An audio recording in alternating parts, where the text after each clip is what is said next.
He leaned in during our daughter's wedding and whispered, "After this, I'm leaving you. I've already packed." What he didn't know was that I already knew, and I was about to end his entire new life before it even began. My name is Margot Whitfield, and I'm 56 years old. For 30 years, I was married to James Whitfield, a man who, on the surface, seemed like every Southern woman's dream. Tall, articulate, successful, and utterly charming. Together, we lived in a restored colonial estate outside Dallas, Texas, with manicured gardens, custom-built wine cellars, and an antique chandelier imported from Paris that hung above our dining room table. Together, we built a name. James was known for founding one of Texas's most respected commercial real estate firms. He appeared in magazines, sat on boards, and gave commencement speeches at business schools. I, on the other hand, managed everything behind the scenes. Our home, our finances, our family. I was the classic Southern wife, loyal, patient, and always polished. Until the day he whispered those fateful words into my ear. "After this, I'm moving out. I've already packed." It was our daughter Lauren's wedding day. She looked radiant walking down the aisle, draped in my mother's heirloom pearls. The garden was drenched in golden sunlight, birds chirped in harmony, and the string quartet played Canon in D as 300 guests stood to witness her vows. I should have cried with joy, but in that moment, all I felt was ice. His breath against my cheek, the cruel irony of it all. My hands held the bouquet, my lips wore a smile, but inside, I was counting the seconds until I would strike back. Because what James didn't know was, I had seen this coming. 6 months earlier, James began coming home later. Client dinners, he'd say, last-minute development meetings. He started dressing sharper, tailored suits, luxury colognes he'd never worn in our 30 years of marriage.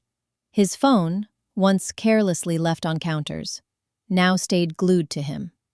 At dinner, I'd catch reflections of messages in his wine glass. And then there was the voice.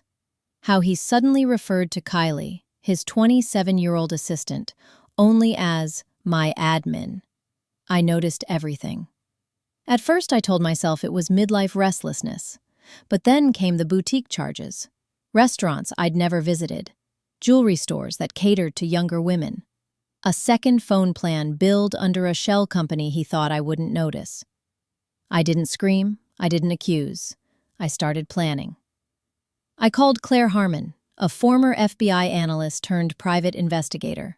Quiet, discreet, lethal with detail.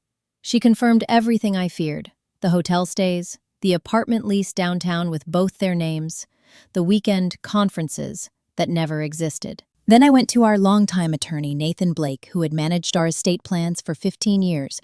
We met in secret, and in those meetings, I didn't cry, I strategized. Nathan and I created what he called the surgical approach. We wouldn't just file for divorce.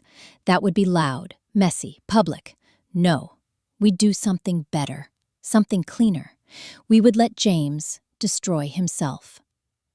Over the course of 2 weeks, I quietly moved our assets, our real estate holdings, retirement portfolios, and liquid investments into irrevocable trusts. These trusts required only my signature to access, and he wouldn't know until it was far, far too late. In the weeks leading up to the wedding, I played my role to perfection. The loving wife, the doting mother. I planned seating charts while meeting Nathan behind closed doors. I smiled in photos while preparing to strike. James, meanwhile, believed he had everything in place. I saw it in the way he started carrying himself, the smugness, the small, secretive smiles he'd give when he checked his phone. At the rehearsal dinner, he gave a toast about love and commitment. He thanked me for being the rock of the family. Our guests applauded, and I raised my glass. They didn't know I was toasting the end of his world. After the wedding, while the photographer captured our final family portraits, I kept the envelope close in my evening clutch, the same one I'd used at our anniversary party a year prior. It was sealed, cream-colored. Inside were the papers James never expected. Later that evening, when the guests had gone and the stars blanketed the Texas sky, we found ourselves alone in the garden. the same garden where he had whispered his betrayal. He loosened his tie, looked content. "That went beautifully," he said. "She looked so happy." "She did," I replied. Then I pulled out the envelope. "I believe you said we needed to talk." He took it, still smiling, but his smile faltered as he flipped through the documents. Divorce filings, forensic accounting records, signed affidavits from Claire, trust papers, asset transfers, financial charts with annotations showing how his post-affair wire transfers were now legally irrelevant. His hands trembled. This was all done weeks ago." "Yes," I said. "You left me in your mind long before you told me." I simply returned the favor. He flipped faster, each page slicing deeper. You can't do this. These investments, they came from our joint holdings." "Actually," I replied coolly, "they came from my protections. You've spent the past 6 months moving money you no longer had access to. Legally speaking, you were funding your affair with air." He looked up, desperation creeping into his expression. "Margot, please, we don't have to do this. I'll call off the apartment. I'll end it with her. We can fix this." I tilted my head. "You made your choices. You just didn't think I'd make mine." By Monday morning, his name had been removed from our primary trusts. The business cards were deactivated. His condo flagged for investigation due to financial irregularities. Kylie resigned that same week. James tried to spin the story, calling friends, claiming I'd manipulated him. But no one bought it. The man who built a career on loyalty and class was now whispered about at country clubs and investment luncheons. And me? I attended our daughter's post-wedding brunch. I smiled. When people asked why James wasn't there, I told them urgent business came up. Which was true. He was busy trying to untangle the trap he'd walked into. By the time Lauren returned from her honeymoon, the divorce was finalized. Quietly, efficiently, on my terms. Now, 6 months later, I sit in the same garden. The magnolias are blooming. The arbor is still draped in lace from the wedding.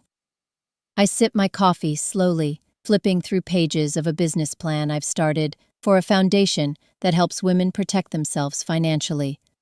James took my trust, but he gave me something much greater, my clarity.